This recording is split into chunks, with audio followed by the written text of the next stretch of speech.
감독님과 김태형 감독님, 그리고 이 영화를 오늘 우리에게 불러내신 김세인 감독님, 이렇게 세 분 모시고 관객과의 대화를 시작하겠습니다. 큰 박수로 환영해 주십시오.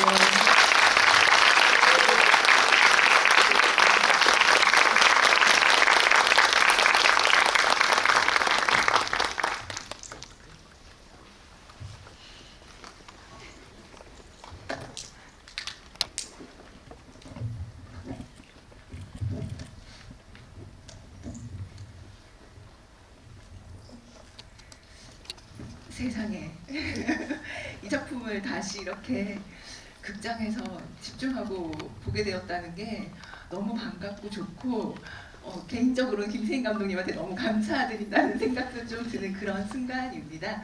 먼저 세 감독님들, 관객 여러분들께 인사 말씀 부탁드릴게요. 김태형 감독님부터 해주실까요? 저 밖에서 아까 민기동 감독님하고 잠깐 농담했는데 우리 지부야대가 울면 안 되지 그런 농담을 했는데, 먼저 말씀하신 것처럼 이 오래된 영화를 불러준 김세인 감독님께 너무 감사드리고, 저도 잊고 있었던 어떤 시간들이 그냥 여기를 찾아오면서 다시 많은 생각을 하게 됐거든요. 그런 영화를 만든다는 것, 지금은 어떤 생각을 만드나 이런 생각도 들고, 하여튼 좋은 시간 마련해 주셔서 감사합니다.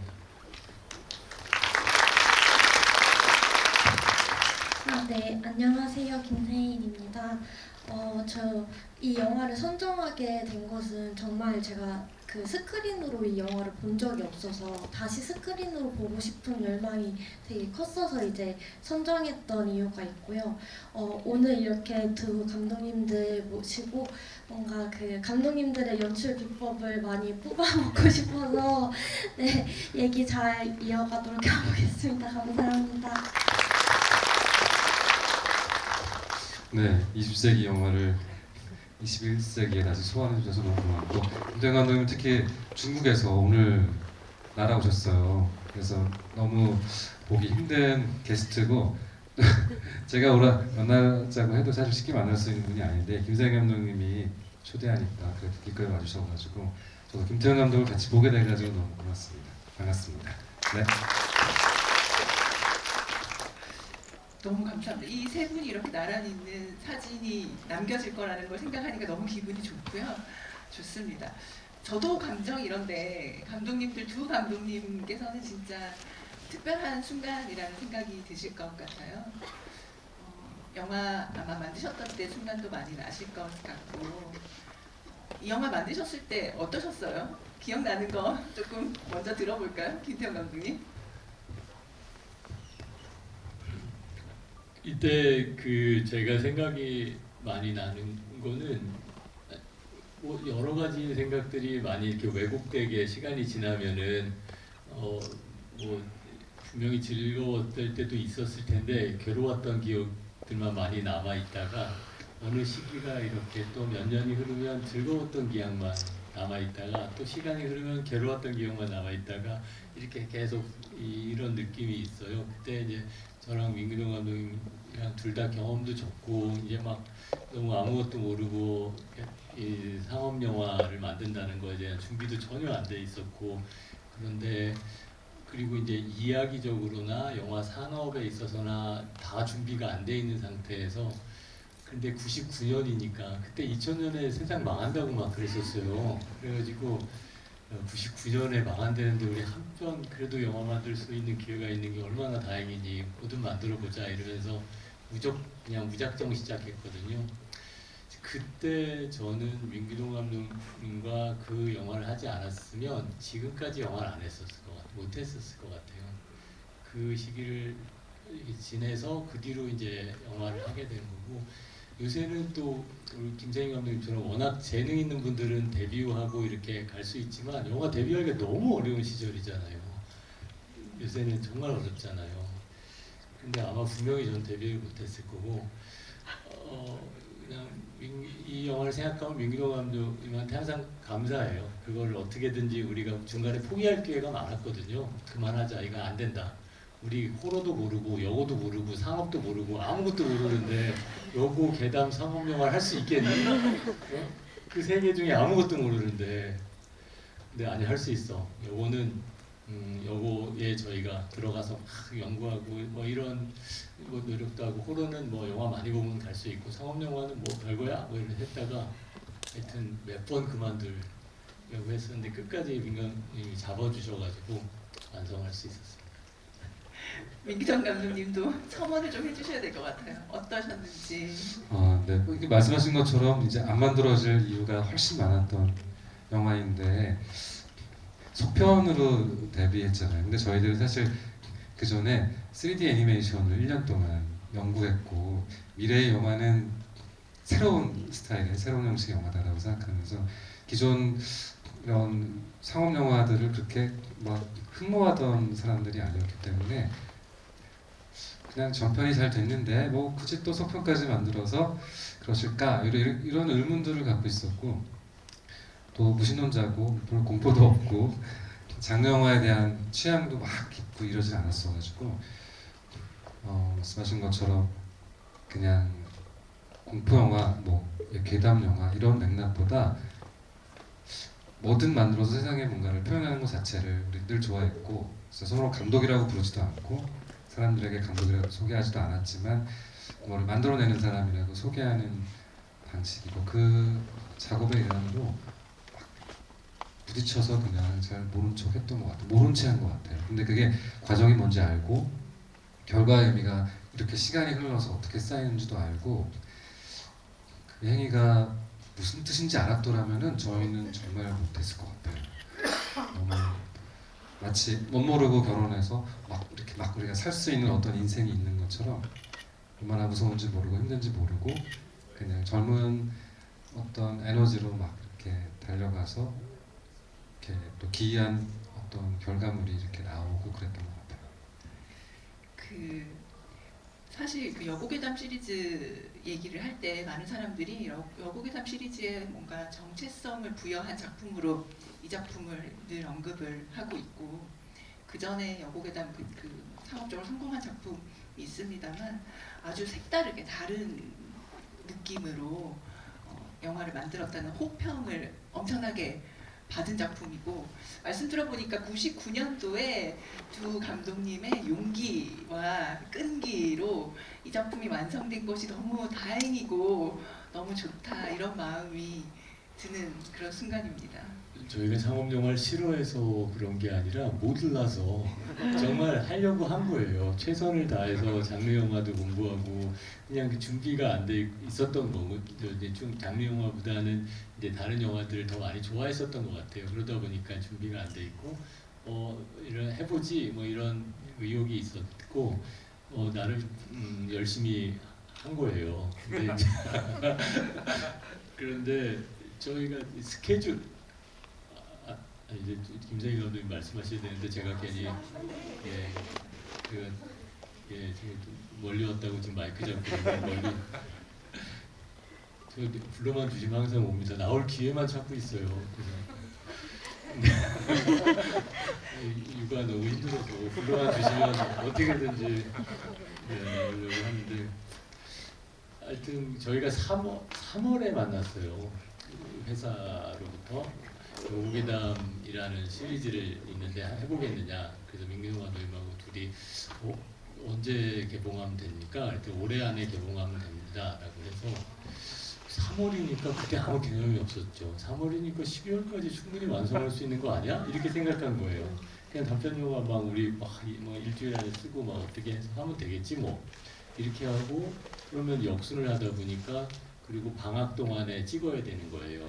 여고를 안 빌려주니까 여고괴담 찍으러 왔습니다. 그러면 지금은 좀 괜찮을 것 같아요. 여고괴담이라는 거 그리고 어쨌든 호러 장르에 대해서 또 가지고 있는 또 많은 이렇게 방역시가 넓어지기도 하고 당시에 교육 문제를 다루고 있기 때문에 또 학교를 욕하고 선생님 욕하고 이런 거에 대해서도 지금은 많이 열려 있으니까 그때 학교를 안 빌려주니까 저 여고괴담이라고 안 하고 다른 학교 작품이라고 학생용 뭐 이런 내용이라고 하고 겨우 하나를 어렵게 여름방학에만 찍을 수 있으니까 그냥 7월에 날짜를 잡아놓은 거예요. 3월 달에 배우도 없고 시나리오도 없고 아무것도 없는데 7월 뭐 충분하지 뭐 넉 달이면 뭐 뭐든 하지 이러고 이제 둘이 골방에 앉아서 시나리오를 쓰면서 아 이건 아니다. 이건 어떻게 되는 것인가. 그리고 진짜 2시간씩 자면서 촬영을 준비하고 촬영을 하고 또 뭐 이런 에피소드가 어떨지 모르겠는데 당시에 그 김민선 배우, 김규리 배우님이죠. 네, 지금 김규리 배우님하고 이영진 배우님하고 박예진 배우님 이렇게 세 분이 메인이 있었는데 그 촬영 전전날까지 김규리 배우님이 영진이었어요. 그리고 이영진 배우님이 여기에 나오는 미나 역할이었고 그 얘기 좀 해주시. 그러니까 박예진하고 김규리가 박예진하고 누가 귀신이냐. 네, 네. 이제 그걸 가지고 이제 그거야. 다르게 이 공책을 줍는 사람이 박예진이었고 맞아요. 귀신이 김민선이었던. 근데 저희가 하루 전날까지. 계속 리허설하고 계속 했는데 둘 다 말은 안 했지만 이거 안 어울리는 것 같다는 생각을 한 거예요. 끝까지. 그러다가 정말 말이 안 되죠. 지금 생각해 보면. 그래가지고 전주에 아마 민규동 감독님이 먼저 얘기했나? 그냥 자연스럽게 이게 너무 안 어울리지 않아 역할이랑 배우가. 그러다가 둘을 바꿔보는 거 어때? 이런 거예요. 그래서 좋은 아이디어다. 너무 좋은 아이디어다. 그럼 딱 김규리 배우님은 그 일기장을 주워서 확 돌아다니는 거에 너무 어울릴 것 같고 박예진 배우님은 조금 이렇게 사연이 이렇게 뭔가 자기만의 세계로 사람들 사이에서의 어떤 세계를 구축하는데 좀 더 어울릴 것 같고 우리 김유리 배우님은 어쨌든 자기 세계를 구축하기보다는 훨씬 더 어쨌든 교류를 잘하는 느낌의 배우였기 때문에 더 그런 인상을 가졌을지 모르겠는데 근데 그거 하고 이제 지금 생각해보면 말도 안 되는데 그 결정을 하고 나서 모두가 행복했어요. 배우들도 심지어 그렇게 리허설을 해놓고 배우들도 고마워요. 이거 너무 힘들었어요. 그래가지고 갑자기 배우가 바뀌었다는 에피소드도 있고 지금 생각하면 말도 안 되는 일이죠. 듣다 보니까 너무 빠져들고 어마어마한 현장이었구나 이런 생각이 듭니다. 이제 김세인 감독님께만 하나만 제가 여쭤보고 관객 질문 받을게요. 그렇죠. 감독님 이 영화가 만들었을 때 감독님은 아직 초등학생이니까 영화를 이땐 당연히 못 보셨을 거고 언제 이 작품을 처음 만나셨어요? 그리고 그때 느낌이 어떠셨길래 내 영화 세계에 아주 큰 영향을 미친 작품이라고 지금 우리에게 이렇게 다시 이 작품을 소환하시게 되었는지 그 이야기가 좀 궁금합니다. 네, 저 이 영화를 처음 만난 것은 초등학교 때였고요. 그때는 이제 비디오 문화가 있었어가지고 그렇죠. 친척 집에서 이제 친척 언니 오빠들하고 같이 초등학교 저학년 때 이 영화를 봤어요. 초등학교 저학년 때. 네네. 근데 이 영화의 백미라고 할 수 있는 거대한 소녀 얼굴이 나오는 장면에서 다들 혼비백산해가지고 방에서 뛰쳐나와서 들어가서 이제 끌 생각도 못하고 막 그냥 너무 공포 그 자체였었거든요. 그러고 이제 처음 만나면 그랬는데 두 번째 만나면 중학교 때 제가 이 영화를 다시 보니까 그 얼굴이 너무 슬픈 거예요. 그 얼굴이 너무 슬퍼서 그러니까 제가 생각하는 공포는 삶에 어찌할 수 없음에서 오는 게 저는 공포라고 생각을 하거든요. 그 제가 생각하는 공포를 가장 잘 담아낸 영화라고 생각을 하고요. 네, 죄송해요. 질문이 그래서 감독님 영화 세계에 가장 영향을 네네네. 미친 작품으로 네, 이제 이 네. 작품을 딱 네네. 1번으로 딱 꼽으셨거든요. 네네네. 제가 전작 같은 속옷을 입는 두 여자도 사람들 사이에 뭔가 이렇게 모호하게 여러 감정들이 뒤섞여 있어서 좋은 거 나쁜 거 이렇게 확연하게 구분 지을 수 없는 그런 관계들을 다뤘거든요. 근데 이 영화도 이 영화 안에서 친구들이 그냥 마냥 이렇게 배척하는 게 아니고 그 안에 질투도 있고 질투 안에 또 사랑도 있고 막 각가지의 감정들이 마구 뒤섞여 있잖아요. 그런 게 제가 뭔가 삶을 느끼는 것과 굉장히 뭔가 연결되어 있다라는 감각이 이 영화를 보면서 느껴졌어요. 그래서 이제 그런 부분에서 좀 제가 이 영화를 보고 이렇게 영향받은 게 있지 않았을까 싶은 부분도 있고요. 또 생각이 나는 거는 이 영화 얼굴 이제 얼굴이 이렇게 떠올랐을 때 슬픈 감정도 있는데 사실은 약간의 어떤 통쾌함도 저는 느껴졌었거든요. 그러니까 이 그 여고괴담이라는 이 장르 자체가 이 소녀들의 목소리라는 게 이 여자들의 목소리라는 게 옛날 시대에는 그러니까 무당이 되거나 귀신이 되거나 그 두 개밖에 없었던 것 같아요.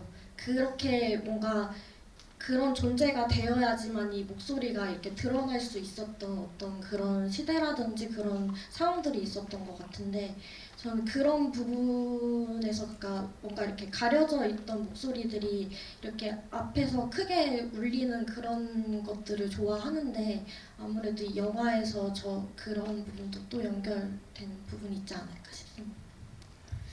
아마 다들 보셨겠지만 김세인 감독님이 발표하신 2021년도 같은 속옷을 입은 두 여자 부산국제영화제에서 상영했고 뉴커런스 상을 비롯해서 4개의 상을 받고 그해 그 이듬해 계속해서 그 가장 올해 꼭 봐야 하는 독립영화로 계속 언급받고 호평받았던 작품입니다. 꼭 한번 같이 봐주시면 모녀 간의 관계, 이 다양한 관계의 모습들을 보실 수 있을 것 같습니다. 자, 이제 객석 질문 받겠습니다. 질문 있으신 분 손 들어주시면 마이크를 보내드릴게요. 이 고요함 오늘 처음 보신 분 계세요? 처음 보신 분이 많습니다. 처음 보신 분이 아니라 저는 궁금한 게 두 번 보신 분이 있을까 두 궁금했었는데 번 보신- 손 안 드신 분이 있네요. 그래도 여러 번, 나 이거 여러 그 번 전에 봤다. 본 분 계십니까? 네, 그럼요. 네. 그럼 제가 좀 더 질문을 할까요? 왜 약간 질문 있으세요? 좋습니다. 여기 세 번째 가운데 앉아 계신 안경 쓰고 계신 여성분께 먼저 드립니다. 안녕하세요. 이제 개봉했을 당시에 이제 영화를 보고 너무 그때 여운이 많이 남아가지고 계속해서 아직까지 파고 있는 예, 좀 교환 얘기까지 제가 갖고 있거든요. 이따가 사인해 주시면 감사하겠습니다. 99년에 보신 거예요? 네, 그때 네. 경험을. 그리고 이제 제가 궁금한 거는 그 고영석 선생님이 중간중간에 여러 가지 이제 효신이와 관계에 대해서 이렇게 조금 나오긴 하는데 끝에 이렇게 자살한 이유가 조금 더 어떤 다른 이유가 더 있었을까라는 그런 또 생각이 들더라고요. 그래서 제가 영화에는 이제 나오지 않았지만 혹시 다른 뭐 뒤에 다른 비하인드라든지 아니면 무슨 서사가 조금 있는지 그것도 좀 궁금해서 예 질문드립니다. 민규 감독님 더 잘 설명해 주시겠지만 그걸 찍을 때 저희가 고민을 많이 했던 부분이에요. 한 개인이 갖고 있는 문제와 효신과의 관계에서의 문제가 합쳐졌을 텐데 어느 쪽이 더 비중이 있었을까 뭐 이런 민 감독님이 얘기해 주시죠. 아마 전편에서 그 선생님을 이제 찔러 죽이는 쾌감이 상당히 컸던 영화인데 우리 영화에도 선생님이 등장한다면 이제 그런 종류의 그냥 일반적인 빌런보다는 선생님 세계 안에서도 또 역시나 또 효신처럼 따돌림 당하고 있는 그다음 교육 시스템 앞에서 무기력한 어떤 사람의 좀 더 인간적인 모습일 거라는 생각에서 그분이 등장했던 것 같고요. 그 일기 속에 등장하는 판타지의 내용으로 마치 삼각관계인 것 같은데 그 부분의 진실은 이제 알 수 없는 영역으로 제가 넘겨놨고 조금 더 삭제된 장면이 있다면 공효진 우리 배우가 그 선생님을 굉장히 좋아해가지고 선생님이 이제 뭐 임신 막 뭐 시켰다 그러고 막 이제 그런 소문들에 대해서 막 이제 비난을 당할 때 목소리를 내세요 왜 그렇게 참으세요라고 얘기하고 그거 막 찍고 다니고 막 어쨌든 선생님을 변호하려고 굉장히 했어요. 근데 선생님은 내가 효신이가 따돌린다는 걸 알았는데도 사실 지켜주지 못했고 그다음 죽은 이후에도 그냥 모른 척 사실 사연을 다 아는데도 그냥 중립적인 위치에서 비겁하게 행동하는 하루의 시간을 거쳐서 자신의 또 그 한계를 보았고 마지막 순간에 그 테이프 둘이 들고 듣던 음악의 테이프로 이제 얼굴을 그리면서 이제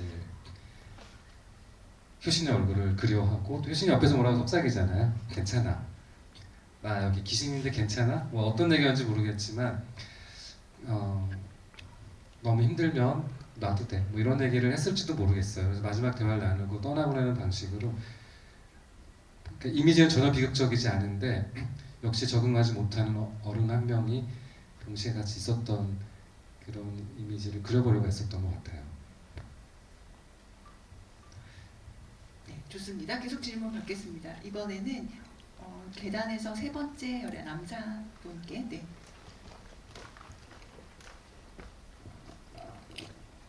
네, 영화 너무 잘 봤고요. 야, 이렇게 감탄하면서 본 어떤 장편 데뷔작은 아마 추격자 이후로 정말 처음이다라고 생각이 들 정도로 너무 진짜 감탄하면서 봤고요. 이 영화를 보면서 어떻게 보면 좀 퀴어적인 요소도 들어있고 그 당시에 그런 부분이 조금 민감했을 수도 있을 것 같아요. 그래서 그런 부분을 좀 어떤 이런 상업 영화에 녹여낸 그런 어떤 비화 같은 것도 궁금하고요. 또 이 영화가 제가 또 민규동 감독이나 아니면 김태형 감독의 수많은 작품들을 좋아하는데 이 작품이 그 초석인 것 같아요. 그래서 이 작품으로 인해서 앞으로의 작품에 어떤 영향을 끼쳤는지도 궁금합니다. 그리고 가능하면 이따가 사인 좀 너무 팬이어가지고 민규동 감독. 근데 약간 평론가신가요? 말씀을 너무 잘하시네요. 네, 질문이 뭐였죠? 일단 이 작품 이후에 두 번째부터 할까? 이 작품 이후에 감독님들 영화 세계에 영향을 미치게 됐나요? 그리고 이 퀴어적인 요소를 당시에는 표현하기 좀 힘드셨을 텐데 어떻게 과감하게 또 넣게 되었는지 궁금하다고 하셨습니다. 그러니까 요 안에 이제 여러 인물들이 나오고 또 뭐 시은이, 유신이가 가지고 있는 사랑이나 뭐 아까 말한 그 무기력한 한 선생님이 가지고 있는 거나 뭐 여러 얘기들이 있는데 이제 그 당시에는 그 당시에 퀴어라는 말을 또 많이 쓰지 않았고 그런 말을 대부분 사람들이 무슨 뜻인지를 몰랐을 거고 그래서 그리고 이제 배급을 하고 마케팅을 하는 입장에서도 퀴어 영화다 그리고 퀴어를 강조하려면 퀴어가 무슨 뜻인지부터 설명해야 되는 시대였기 때문에 그런 쪽으로 방향을 가는 걸 굉장히 주저했었어요. 그래서 그냥 공포 영화다, 그냥 공포 영화다 이렇게 하고 저희들은 이제 만들면서 어쨌든 이 관계 안에서 벌어지는 사랑과 미움에 대한 거에 포커스를 조금 더 했었던 것 같고 이 영화가 밖에 대중을 만나는 방식은 호러로 가는 거였는데 그러다 보니까 호러 영화 좋아하는 사람들은 안 무서워서 안 보고 호러 영화 싫어하는 사람들은 호러라서 안 보는 그런 상황이 조금 벌어졌는데 모르겠습니다. 지금 만약에 이 영화가 대중을 만나는 방식이라면 조금 다르게 그 퀴어나 사랑이나 뭐 어떤 10대의 느낌 이런 쪽으로 조금 더 강조하지 않았었을까? 그 당시에는 좀 불편했었어요. 투자나 배급사나 다 그지 않았나요? 아무래도 그랬겠죠. 그 목표는 사실 퀴어 자체는 목표는 아니었었고요. 저희는 그냥 아시아에서 10대 여성으로 살아간다는 것은 이런 표제를 무모하게 그리고 그렇게 내세웠었고 김태형 감독의 또 섬세한 그 이전 단편 영화도 그랬지만 특성이 굉장한 사회적 뭐랄까 이슈들의 면면들이 녹아 있는 어떤 인물을 다루는데 너무 인물을 구체적으로 다루기 때문에 그 사회적 가족 자체를 다룬다는 느낌이 들지 않으면서 그러니까 인물을 자연스럽게 보다 보면은 그 사회 이면들이 잘 묻어나는 방식의 연출들을 너무 잘하셨고 그런 면에서 저는 좀 극단적으로 제 영화도 보면 막 왔다 갔다 하잖아요. 이후에 만들어진 영화도 같은 사람이 한 거야? 뭐 이런 정도로 이상한 영화들이 많은데 너무 균형을 잘 잡아주시고 바운더를 잘 잡아주셔서 이 안에 뭐 퀴어적인 어떤 요소도 있고 공포도 있고 사랑도 있고 아시아 여성의 이제 담론도 있고 폭력도 있고 그런 많은 것들이 김태형 감독의 그 감각적인 밸런싱 안에 이렇게 잘 녹아 있는 것 같아요. 저희가 첫 번째 이 장편 전에 이 단편으로 호흡을 몇 번 맞췄었고 그런 면에서 이제 저희가 맞춘 호흡 거의 세 번째 영화였었는데요. 저희 공동 연출은 한국 영화사에서 최초였고 그 얘기는 배우나 스태프 모두에게 최초였던 관객들에도 최초였던 경험에서 같고 이제 우리는 이제 최초 했으니까 이제 자유롭게 또 자기 방향으로 나아가보자 이러면서 다음에 언제 같이 한번 해보자. 그리고 이제 한 거의 30년이 다 돼가는 것 같아요. 네, 또 기회가 있을지 모르겠네요. 맞아요. 이게 동료 연출이라는 지금은 요새 조금씩 있으니까요. 사람들이 조금 이제 어떻게 일을 하는지 알 수 있겠지만 저희가 할 때 이제 처음이어가지고 저희는 영화 아카데미라는 학교의 동기거든요. 그래서 다들 아무도 안 놀아줘갖고 우리 둘이 놀 수밖에 없는 어떤 상황에서 우리 둘이 그냥 찍게 되고 하면서 계속 같이 공동 연출을 몇 편을 한 거예요. 그러다가 이제 장편 영화까지 같이 하게 되는데 할 때만 해도 너무 헷갈린 거죠, 사람들이. 그리고 민 감독님이 일로 가라고 하는데요. 근데 아니 이쪽이 아니야? 뭐 이러면 아닌데요, 이쪽이라는데 그래? 그러면 일로 서로 이렇게 막 엄청난 혼란이 막 있고 배우들도 아니 어떻게 하라는 거예요? 민 감독님 울으려고 그러고 김태형 감독님 울지 말라고 그러고 어떻게 하는 거예요? 막, 그러면 민 감독님대로 하나, 하는 대로 그 다음에 배우가 원하는 대로 하나 이렇게 세 개를 찍어가지고 나중에 비교해보자. 근데 그러면 이제 프로듀서분은 아니 지금 시간이 없고 돈이 있는데 무슨 빨리 결정해 하나만 뭐 이렇게 되고 아비규환이었죠. 근데 이 과정에서 공동연출하는 거에 힘든 이유는 자기를 드러내야 되잖아요. 그 뒤로 공동연출 안 하니까 너무 편한 거예요. 영화 찍는 게 이렇게 편한 일이었어요. 그걸 몰랐어요. 왜냐면 내 얘기를 안 해도 되니까 누가 물어보지 않아요. 감독이 혼자 하면은 여기서 이렇게 해서 움직여서 이렇게 여기서 울고 이렇게 고개를 돌리면 좋겠습니다. 그러면 왜요? 이렇게 아무도 안 하잖아요. 근데 공동연출한다는 건 끊임없이 서로를 설득하고 끊임없이 서로를 검증해내야 되는 시간이 필요한 거예요. 그러니까 나는 왜 이렇게 생각했는지 이렇게 계속 해야 되는 일인 거예요.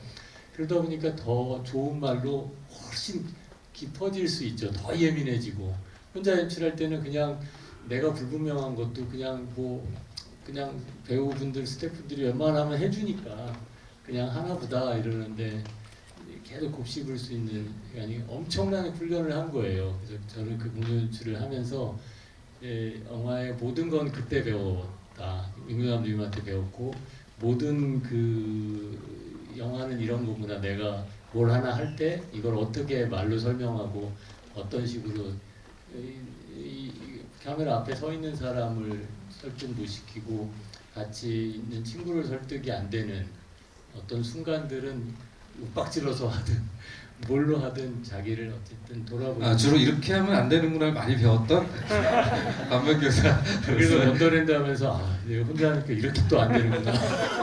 임 감독이 있었으면 좀 더 영화가 잘 나왔을 텐데 이런 생각도 좀 하고 하여튼 네. 그 과정에서 이제 저는 왜냐면 그 뒤로 한 20년 안 봤어요. 미안한 마음이 많이 있는데 저희의 장점은 이제 끝까지 얘기하고 설득하고 우리끼리 원하는 거를 그리고 뭐라고 얘기해도 그게 너무 좋은데 그렇게 해보고 싶어라고 늘 그렇게 아주 굉장한 감각적인 공통의 취향들이 많았는데 상업영 현장에 오다 보니까 빨리 찍으라는 거예요. 빨리 결정해야 돼요. 얘기할 시간이 없어요. 둘 중에 한 명이 일단 치고 나가서 찍어야 되는 거예요. 그 방식이 어쨌든 우리가 늘 자랑스러워하고 좋아했던 방식이 약간 흔들리고 한 사람이 끌고 나가고 또 아프면 한 사람이 없고 뭔가 어쨌든 새로운 세상에서의 엄청난 균열과 그 빈틈 속에서 좀 방황하고 많이 힘들어하고 그랬던 것 같아요. 집이를 2시간을 하면 재밌겠다 이런 생각을 하고 있습니다. 관객 여러분께서 양해해 주신다면 집이 시간이 거의 끝나가는데 저는 이건 꼭 하나는 여쭤보고 싶어요. 김세인 감독님께요. 감독님 아마 두 감독님, 민규동 감독님이랑 김태형 감독님을 만나면 묻고 싶은 게 있으셨을 것 같아요. 공개적으로 여쭤볼 기회를 드리게요. 두 분 감독님께 여쭤보고 싶어요. 저 멀리서 온 저분한테 여쭈시면 좋을 것 같아요. 네. 자주 보기 어려운 감독님이라. 짧게 뭐 하나 딱 이건 감독님들 만나면 여쭤봐야지 했던가요? 근데 사실 꼭 여쭤봐야지 했던 거를 방금 다 말씀해 주셔가지고요. 저는 이제 감독님 그 공동 연출을 곁에서 본 적도 없고 해본 적도 없거든요. 저한테는 되게 좀 낯선 그런 형태인데 두 감독님들께서 약간 이 영화 속에 이제 효신과 시은처럼 이제 눈만 마주쳐도 속마음이 다 전해져가지고 그 당시에는 뭔가 이렇게 착착 그냥 이렇게 진행하셨을까 궁금했었는데 방금 그 소통 방식을 들어가지고 충분한 것 같아요. 소통이 잘 안 됐다는 걸 이해하신 거죠? 혼자 하는 게 낫겠다. 아니 그러니까 이게 소통이 워낙 잘 된다고 믿으니까 안 되는 부분에 상처가 큰 거잖아요. 가장 뭐 여기 같은 속옷에서 너무 잘 그리셨지만 엄마 딸의 관계처럼 내가 안다고 생각하는 사람, 내 옆에 항상 있는 것 같다는 사람하고의 이 상처와 폭력이 엄청난 거잖아요. 그처럼 공동 연출을 할 때도 우리는 서로 다 워낙 다 아는데 말하는 마음을 근데 이 정신없이 하다 보니까 서로 모르는 지점들이 생기는 거예요. 근데 그 상처가 저는 영화에 담겨 있다고 생각해요. 그리고 그게 이 영화가 혹시라도 미덕이 있다면 우리들이 무조건 맞았다는 것이 아니라 우리가 틀렸던 지점에서 생기는 어떤 힘? 그 에너지까지 담겨 있어서 나중에 영화를 저는 몇 번을 볼 때마다 그 무조건 둘이 똑같은 생각이면 혼자 하는 게 낫잖아요. 한 명이 하면 왜 굳이 한 명이 할 걸 둘이 해서 감독료도 반으로 나누고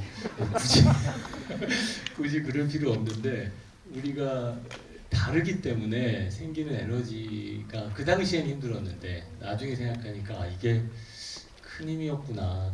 그네 많은 달라서 참 행복했다 이런 생각이 많이 영화 보면서 좀 다시 들더라고요. 네. 감독님들 말씀이 너무 재밌습니다만 우리가 이제 헤어져야 할 시간입니다. 너무 아쉬운데요. 그래도 세 분 감독님께서 마지막 관객 여러분들께 하시고 싶은 이야기, 인사 말씀을 좀 꼭 들어야 되겠죠. 이번에는 민경 감독님부터 부탁드립니다. 네, 너무 감사한 자리고 영화가 물질로 세상에 남아가지고 이렇게 세월이 지나고 시간이 흘러도 새로운 분들과 만나고 오늘 처음 보신 분들은 이게 무서웠을지도 너무 궁금하고 혹은 너무 안 무서운 공포 영화로 굉장히 유명했었잖아요. 안 무서운 영화를 이상한 질감의 20세기 영화가 주는 느낌이 또 새로운 느낌이 있었다면 너무 좋을 것 같고 지금은 이런 방식으로 만들어지기가 어렵고 어떻게 보면 또 안에 순진함이 또 가득할 수 있는데 여러 가지 의미로 영화 자체가 이렇게 같이 모여서 너무 모르는 사람들끼리 어떠한 또 다른 세계를 엿볼 수 있다는 매력을 다시 상기시켜주는 것 같아서 영화가 조금 더 사랑스러워지는 순간이었기를 바랍니다.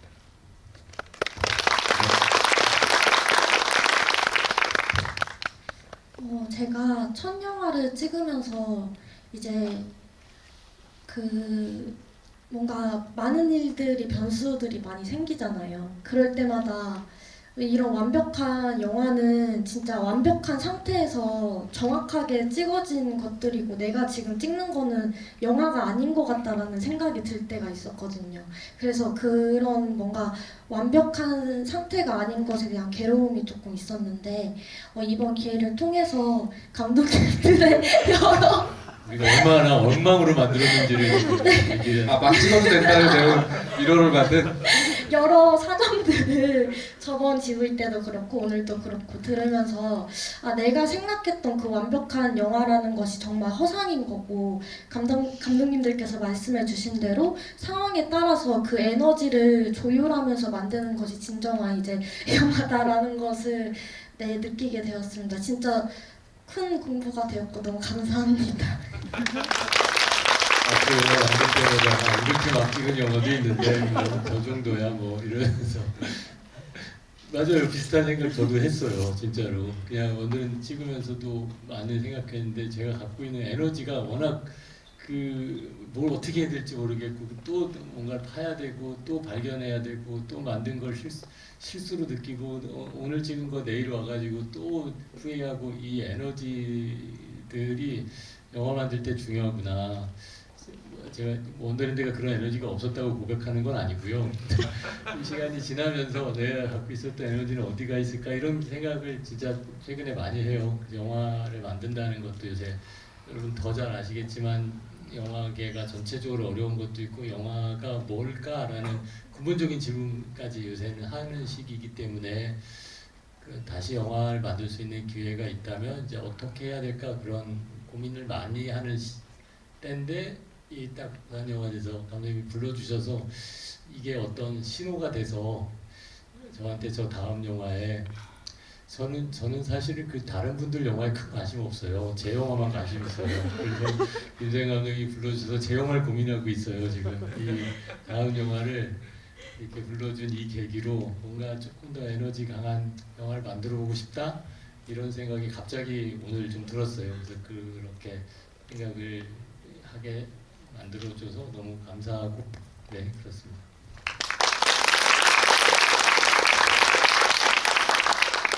네, 끝까지 함께해 주신 관객 여러분 감사드리고요. 모시기가 어려운 이 힘든 세 분을 모셔서 너무 재밌는 이야기를 들었습니다. 세 감독님께 큰 박수 보내드리면서 고맙습니다. 그 김태형 감독님 사인 받아야 되는데 어떻게 받을 수 있어요? 여기 저기. 저희 게스트 퇴장 후 관객 퇴장 도와드리겠습니다. 잠시 자리에서 기다려주시면 감사하겠습니다.